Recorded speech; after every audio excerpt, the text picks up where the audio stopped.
Magandang araw sa aking mga manonood. Isinailalim na sa state of calamity ang lalawigan ng Albay, Martes ng hapon dahil sa malawakang epekto ng Tropical Storm Christine.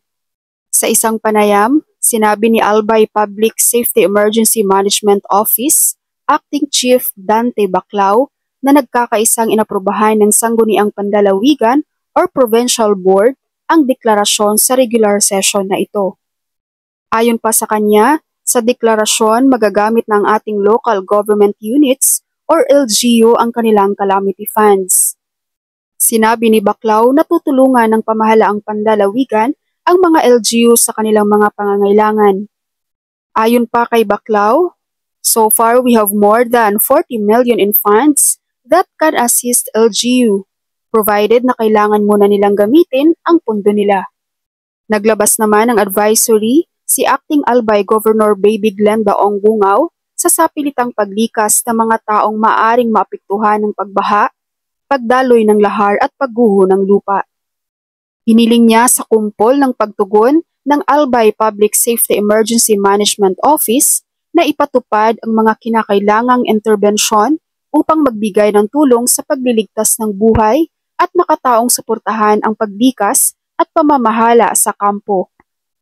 Samantala, sinabi naman ng Department of Social Welfare and Development or DSWD Region 5 na mahigit 3,000 katao ang inilikas sa 6 na lalawigan ng rehiyon dahil sa malakas ng pag-ulan na nagdulot ng pagbaha sa iba't ibang lugar.